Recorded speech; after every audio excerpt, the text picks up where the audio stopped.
Kia ora everyone. I'm a little nervous, just like everyone else. It's definitely a heritage sector thing, I can attest, so thank you for bearing with us. Kai aku nui, kai aku rahi. Tēnei te mihi aku ki a koutou katoa. Nau mai ki tō tātou nei hui. Hara mai ki te tautoko I te kaupapa o te rā. So kia ora koutou, I'm Freya and I'm an assistant archivist at the Ngāi Tahu Archive. Let's get into it. So I'll just briefly talk about the Ngāi Tahu Archive before I talk about myself.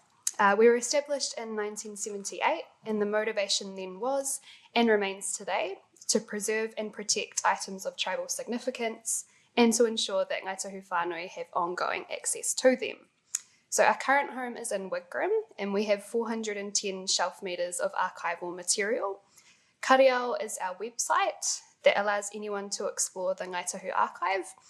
And Kahuru Manu is the Ngāi Tahu digital atlas we run, which anyone can access online. So at the moment we have 8,000 traditional Ngāi Tahu place names mapped and 1,500 are available for any of you to view at any time. It's actually real good if you do it on a road trip.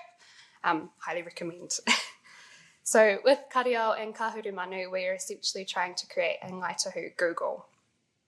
We also publish books such as the popular Tangata Ngāi Tahu series, with each volume holding 50 biographies of Ngāi Tahu people. And lots of our significant records are also held by different places, including overseas. So we deal with digital repatriation. So we just give mana back to records that have been lost in other institution systems. My origin story.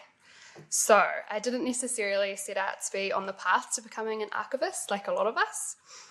That's me in the bottom left photograph at my high school graduation. I had loved school, but to be honest, I had no idea what was next. So if anyone's feeling that way, it's okay. We've all been there. I took a gap year where I worked in a warehouse and travelled and volunteered overseas. And then I came home and started studying at UC towards a Bachelor of Arts majoring in Māori and Indigenous Studies. That's what I was passionate about. While I was studying, I worked part-time at the Ngāi Tahu Archive, doing whatever mahi needed to be done. And in 2022, I was honoured to accept a year-long full-time secondment with Archives New Zealand, and that was as a digitisation assistant for the Royal Commission of Inquiry into Abuse in State Care. And that was some amazing mahi that I was really proud to be a part of. And then I finally graduated last year, and the Ngāi Tahu Archive took me back on full-time as an assistant archivist. So the big question, what do I do all day for 40 hours a week? The bulk of my mahi is arrangement and description. This basically means I make a collection make sense. This includes sorting, packaging, labelling, shelving, and describing the collection I'm working on. It is more fun than it sounds. I feel like I can see some people's eyes glazing over. I get to read interesting content all day, so if you love reading, this is a great space to be in. And everything I do is geared towards making tribal knowledge accessible for our people. We've recently started using a TDR, or a trusted digital repository, which I work with a lot. And the TDR basically safeguards our collections so whānau can view them for perpetuity. But my favourite part of my role is outreach and supporting our papatipu raunanga.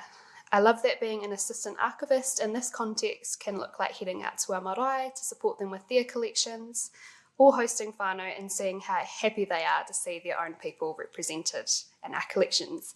You can see a couple of those cool responses there when whānau see themselves represented. I love that I get to work for my iwi and contribute to protecting our tribal memory for generations to come. And to me, a career in heritage is one of service. And I think falling back on that reminder is what sustains my very busy team. Okay, so I do want to preface this section by saying that throughout my career so far, I've been lucky to be in the right place at the right time with employers who are willing to take a chance on me. But the first bit of advice I will offer is to simply say an enthusiastic yes. My mum has told me this throughout my life. You have to commit to opportunities fully, because in doing so, you'll find out what you do and don't like, which in turn helps you make the next decision and the next. Saying yes to opportunities, even when you feel out of your depth, is necessary to get you into spaces that will further your career, unfortunately.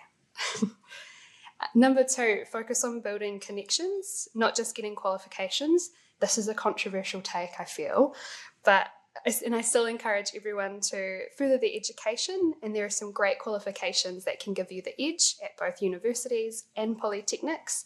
You can even just search for keywords like archives and information management, for example. What I'm saying is don't focus solely on qualifications, thinking that that will equal a job.